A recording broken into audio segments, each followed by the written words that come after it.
Hello everybody, it's Kate here and welcome back to Mosse on a Monday, the very first Mosse on a Monday of 2022. For those of you joining me for the first time, it's really simple. Every month I choose 2 fiction and 2 non-fiction books that I love. That's all. Mostly they're from my shelves here.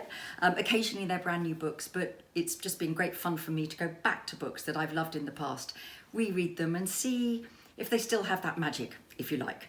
So I'm going to start with the very first one, which is These Names Make Clues by E.C.R. Lorac. Now, those of you who've joined me before will know that I'm a massive fan of Golden Age crime fiction, which is the kind of phrase that's used to talk about crime novels written between the wars. E.C. Lorac, though, is someone I had never heard of. Her real name is Edith Caroline Rivet. She was known to all her friends as Carol, and the name Lorac is simply Carol backwards. When she started to write, she just decided to use her own name. She, it turns out, has written 60 Golden Age detective stories in the 30s, 40s and 50s, was a member of the Detection Club, was incredibly popular, but yet somehow, in the way of these things, her books have gone out of print, where books by Josephine Tay and Dorothy L. Sayers and Agatha Christie and Niall Marsh are still there on the shelves. So it was a great pleasure for Christmas to be given 3 of them, and they are the British Library Crime Classics, and the British Library is just reissuing some of these books to make them available. So, as you can see, great sense of atmosphere, great sense of place. And this particular novel, These Names Make Clues, which is a bit of a cumbersome title, but it's very appropriate because it's about a treasure hunt. It's about lots of ciphers, lots of very complicated clues. And our wonderful detective, MacDonald, has been invited by a publisher, George Combe, to come along and take part in a treasure hunt. All the other guests are going to be crime writers. So if you like, it's a room full of specialists. It's quite like Agatha Christie cards on the table when everybody there is actually a murderer. And Combe, when he challenges MacDonald to come and join in, says this. He says that he must forget his professional dignity and measure your wits against those of the thriller writers and others who are competing.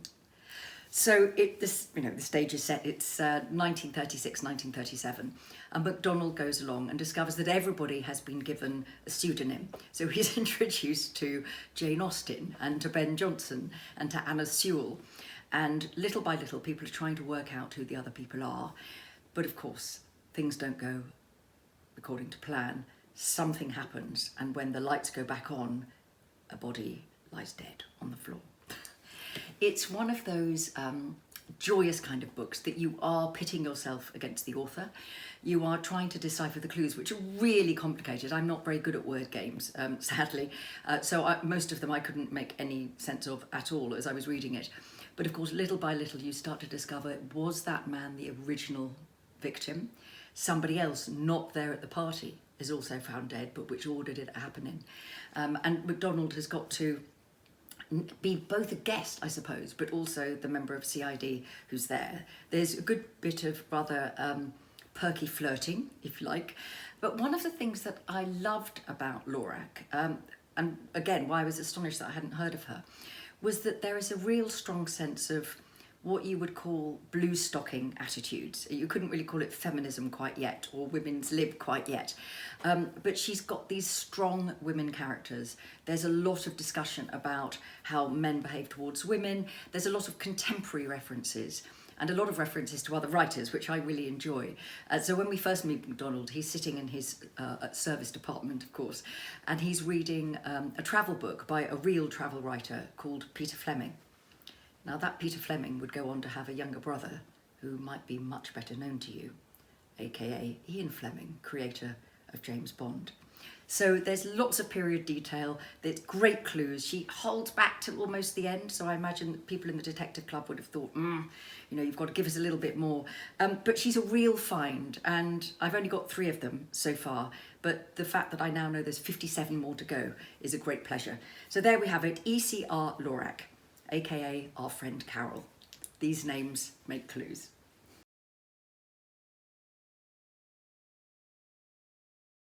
My second novel this month is from the amazing Chimamanda Ngozi Adichie.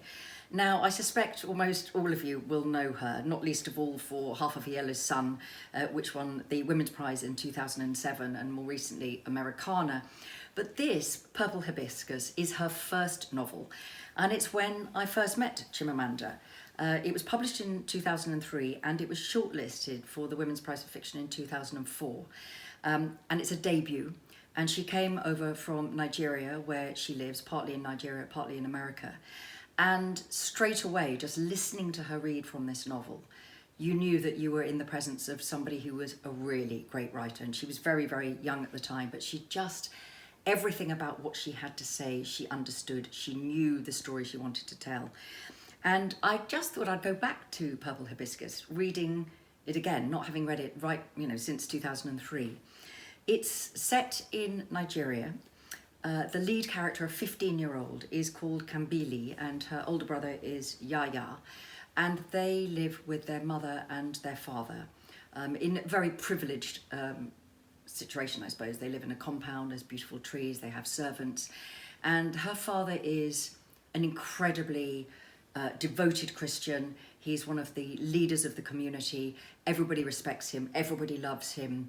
He does a huge amount of good in the world. But he is what my mother-in-law would call a tyrant indoors. And so this is a brilliant concept that's set up, which is if somebody is doing a huge amount of good in the world and in a community that is quite riven by division and quite challenging, but at the same time is a violent, really aggressively violent man to his wife and to his daughter and to his son, then where does the moral responsibility lie? When I first read the book, there are a couple of scenes that are, you want to put the book down and move away.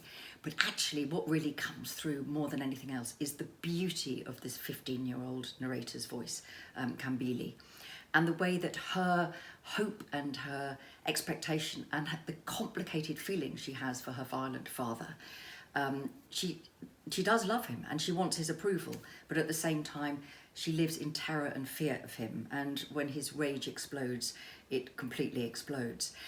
There is then a military coup and everything is slightly unstable, and she is sent away with her brother to stay with her aunt, who is a university lecturer outside the city. And there she suddenly realises that other people's houses are not the same as hers. And what is so extraordinary about the way that Chimamanda tells this story is that at no moment are you ever told, well, this is what an abusive family is like, and this is what a good family is like, and this is how some people live, and this is how other people live. All the time, it's just that sense of this young girl discovering the world, and the moment at which she starts to stand up for herself and for her mother and for her brother. And it's a story of liberation, I suppose. I mean, it is a coming-of-age novel. It is a story about race. It is a story about domestic abuse and violence. It's also a story about the church and the way that people always know what's going on, but he's a man of God and he's a good man. So he's almost, if you like, above reproach. He's given carte blanche to behave as he wants. And it's a really hopeful novel. The descriptions are beautiful. The colours, the texture, you feel that you can taste the food that is being described, the sense of the difference between the confinements of their very wealthy compound and the city, and the possibilities and the idea of going to America to study. Everything is in this really very slim novel. And the fact that it was a debut, I mean, it's mind-blowing, actually, this particular book. And it's always a worry, as you know, when you go back to a book that you loved when you first read it. And I was so entranced with it when I first read it. And I thought, well, I'd like to do it again and read it again, and, you know, for this channel. And it actually, if anything, is better than it was. It's better than it was, not because there was anything new to me, but just because the beauty of the language was, well, it just blows you away. So here we go. It's Chimamanda Ngozi Adichie, Purple Hibiscus, and it's published by Fourth Estate.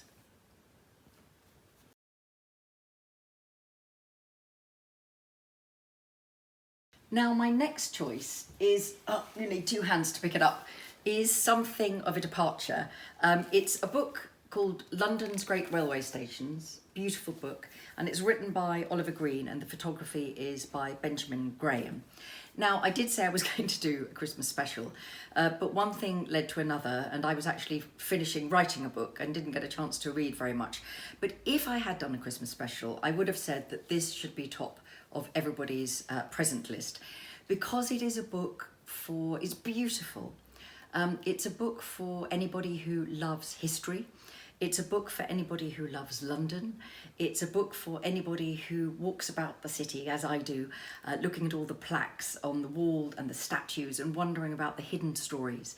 And it's a book for somebody who likes photography.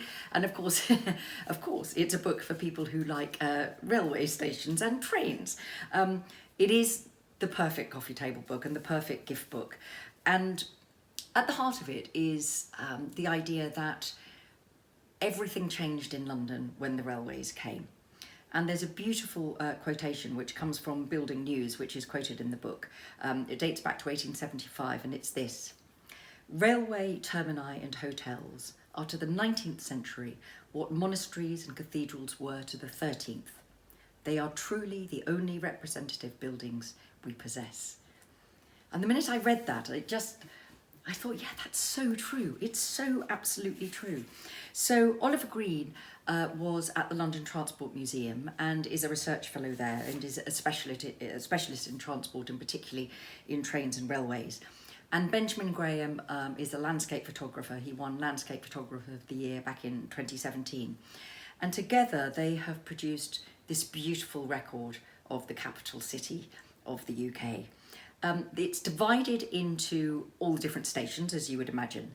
And I'm going to do something slightly different this time, because although obviously I'm sure you're enormously enjoying looking at me, there are some fantastic photographs and I'd like you to see them better. So I'm just going to go through a couple of the stations and a couple of the stories in the book, hopefully to whet your appetite. But it's one of those books you start reading and 2 hours later you realise you're still reading. There's also a lot of beautiful posters, there are a lot of old pictures and paintings, so there's always the sense of the incredible photography by Benjamin Graham alongside older representations of particular parts of the station. So I'm going to start with the front cover picture. Now it's one of those symmetrical, perfectly composed pictures which Benjamin Graham, who I must confess is actually my brother-in-law, so I know all of this from the inside, he told me it happened completely by accident. Now, when you look at it, you can see that this extraordinary shed roof, and it's Paddington Station we're looking at, the trains have just come in and stopped completely bang in the middle. And it's the brand new Great Western Railway livery. Now, Paddington was built in 1830s, and Brunel was the great architect and designer and engineer for the Great Western Railways. But as you can see, a lot of the stations have been restored, and it's the sense of the beauty of the old buildings and the roof and how everything was going to fit together. So this particular one, the photographer had gone there to just try to get a sense of the living, breathing, active station, but also this extraordinary shed roof that went above it. And there, just on that one day, for once, just when the camera was out, there the train came and stopped, absolutely. And what happened afterwards is that the photographer went down and he tipped his hat to the train driver and told him what he'd done and showed him one of the pictures that he'd just taken. And the train driver was thrilled to have been part of a piece of art, as he put it. The very first passenger terminus in London was London Bridge, which opened in 1836. And there are some beautiful images of the tickets that people bought that day to go and be there part of the opening. But one of the most beautiful ones, I suppose, that that I would like to talk about in this particular segment, because the more I think about it, the more I want to talk about all of them. And of course, we can't talk about all of them, but is St Pancras Station. Now, one of the things that is really surprising when you're listening to how railway stations are built or taken away, of course, it makes sense. Anybody who's been in London or in any city will know that there are, a lot of things have to be cleared. But St Pancras is particularly beloved to John Betjeman, who of course was the Poet Laureate, but he led a campaign in the 1960s to save St Pancras Station because there was an attempt to actually demolish it. The whole of St Pancras Station, this extraordinary and beautiful building, was going to be pulled down. But a lot of the things that came down were also really terrible and they shouldn't have ever happened. So Betjeman, there is a beautiful statue, and we're looking at the statue at the moment. It's about 8.5 foot high. It's by Martin Jennings. And this, you can see he's looking up again to the shed roof. And this is, I suppose, both the artists and London's thank you to Betjeman for saving this incredible building. But there is a lot of terrible clearance work that did happen a lot earlier, and just one of the stories that I wanted to pick out, because I'm a big fan of Hardy anyway, but is the story of what's called the Hardy tree. And Thomas Hardy, who you will know as a poet of course, but when he was younger he was actually an apprentice to an architect, Blomfield, who was overseeing moving a graveyard that was having to be cleared to make the original St Pancras Station. And he was involved in this grisly business of removing all the bones and the bodies. And he was only 26 at the time. And he later, Hardy, wrote a poem about his experience. He wrote it in 1882, and it's called The Levelled Churchyard. We late lamented, resting here, are mixed to human jam, and each to each exclaims in fear, I know not which I am. When we are huddled, none can trace, and if our names remain, they pave some path or porch or place where we have never lain. Now all the gravestones were removed so that the railway lines could go down, and they were put around the base of the tree, and you can see a picture of that tree now. All of those kind of slightly crammed together gravestones around what's now called the Hardy tree, and of course all of the cranes in the background. And of course that, I'm afraid, is the price of progress. You don't get to keep everything. Another one that I'm going to talk about, I mean, you can see I'd like to talk about every single railway station, and I can't talk about every single railway station, but I do just want to mention Liverpool Street and this beautiful memorial here, this beautiful statue by Fritz Meisler, because this is where in 1939 the first of the Kindertransport trains came in. And this beautiful memorial to those children who were saved in that time at the beginning and through the war. And then the final one is my own railway station, as I think of it. You know, I live in Chichester born and bred, travel up to London Victoria. The first time I ever got a train on my own, you know, that old-fashioned southern line. My dad always used to say that it was a minute faster to get to London Victoria from Chichester in the war than it is now subsequently. But Victoria is particularly interesting because you can see in this picture it has two completely different mainline stations. We're coming in at, to the same terminus, so there are two different buildings, but also this was the beginning of the glamour of the railways. And when you went there you would see all these posters going down to Bognor Regis, which was sold as the sunniest place in Britain, and the early lines, the early seasides, I suppose, before the shower banks. The idea of the trains were there, so it was very much a holiday station. But also people came up to town, and people started to want to stay in somewhere very convenient but glamorous. And so in 1861, the Grosvenor Hotel was built, and you could just see it at the corner. And it's the place, when I was younger, I would go and have tea with my mum. And you would be served a proper tea, with 3 layers of cake, those cake things where you have sandwiches and cakes and biscuits all on there. And that sense of the old-fashioned glamour, and the mirrors downstairs that were called the powder room, and you would go in, and of course there were red velvet plush chairs and this beautiful staircase, and then you would come down straight into the station itself. And that idea that railway stations were glamorous and they were places where adventures began and stories began. So this is a beautiful, beautiful book. It's it's published by Francis Lincoln, and they've already done this particular pair. Oliver Green and Benjamin Graham have already done one on London's undergrounds, but it tells our island story, this book, just that particular bit, the 19th century part of it and into the 20th century. And I promise you, if you've ever been to London, it will completely change how you travel on a train.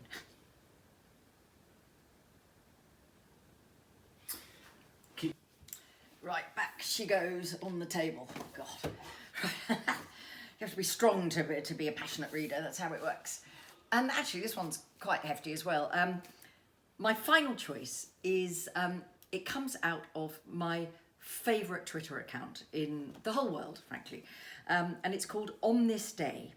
And I don't know when I first discovered it, but it started in 2018. And it's 3 women, poets and writers, Jo Bell, Tania Hershman and Ailsa Holland, who started to put out every day a tweet about an amazing woman lost from history. And it came about when Ailsa Holland was given a calendar called On This Day. And she was just appalled that there were essentially almost no women at all there, possibly none at all. And they then started to think about the fact that how easily women were left out of history, and started to think, well, what they would do is just put women back into history one day at a time. And so the book is called On This Day She, and the subtitle is Putting Women Back into History One Day at a Time. And it's just marvellous. Now, the book that I've been writing is a big book on women in history. It's partly a memoir, it's partly about the story of my great-grandmother. But as someone who writes historical fiction and who spends a lot of time in the archives and researching, you of course notice very quickly that often women's lives are not seen as valuable, so the documents aren't in the archive in the first place.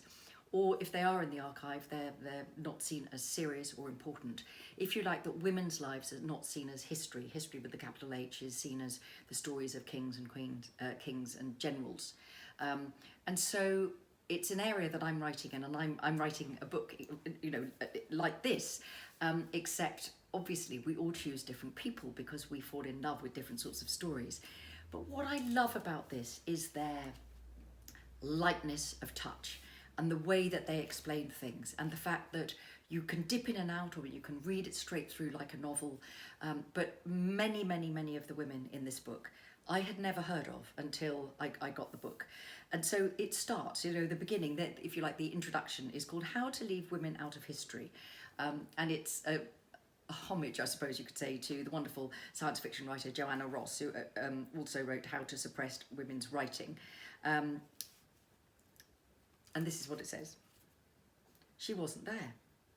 She was there, but she didn't do anything.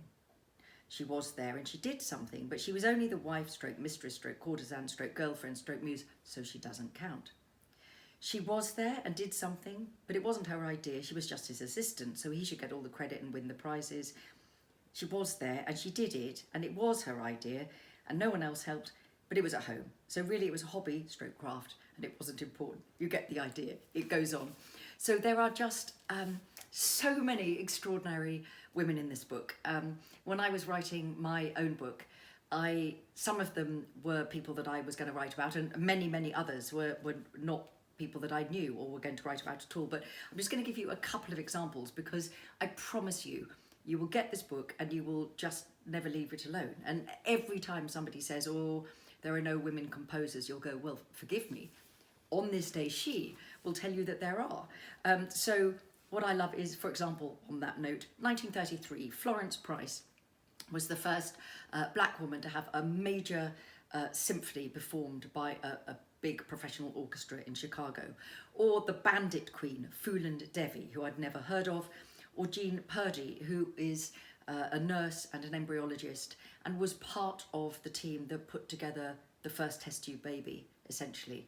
But only one person got the Nobel Prize for that, partly because she had died, but also because it's something that's called the Matilda effect, and it's very specific to science, where women were there but are not given the credit, or their work is misattributed to other people. You will know of Mary Anning, the paleontologist, fossil hunter, whose work was accredited to men rather than her. And the phrase the Matilda effect comes from Matilda Gage, who was an American suffragist, who realised that if women were not writing the history of science, then women in science would simply not exist. But one of the ones I'm just going to read you out because I love this. I was trying to find, my birthday is the 20th of October. And so I was going I wanted to see what happened on my birthday, but it wasn't as interesting as what happened 2 days before my birthday, which is the 18th of October. And it is a group of people called the Famous Five. And they are Nellie McClung, Louise McInerney, Henrietta Muir Edwards, Emily Murphy, and Irene Palby. And on this day, 18th of October in 1929, the book tells us, women were declared persons under Canadian law thanks to the Famous Five. And what had happened is in 1918, Canadian women had the right to vote, but they were still excluded from running for office. And in 1927, the Famous Five, these 5 women, challenged the Supreme Court and said, okay, does the word persons, and it says in Section 24 of the British North America Act 1867, include female persons? And the Supreme Court originally tried to get away with saying no, but they appealed it and it went to the Privy Council. And in the end, in 1929, the committee chair ruled that yes, women are persons. And the ruling was the exclusion of women from all public offices is a relic of days more barbarous than ours. And to those who ask whether the word person should include female, the obvious answer is, why should it not? And this lovely bit finishes, the Famous Five had won their battle. So I hope that just gives you a sense of the tone and the character. It's playful, it's clever, it's very diverse. A lot of the subjects that I'm writing about, namely that you have to put all the women back into history, you can't just put in the ones that you agree with, are here in this book and dealt with. So there were women that nobody would admire at all, but they've got to be there too, because the truth is that everything about history has got to be about all of us.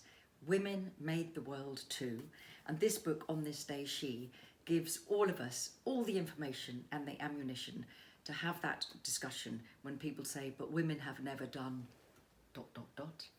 And you will say, I beg to differ. It's a fantastic book, and it's available from Bonnier Books, and again, the perfect January 2022 Christmas present, and give it to everybody you know. Right, we've run out of time again. I hope you've really enjoyed the show. I'm going to be back on Monday, the 7th of February, for the next Mosse on a Monday.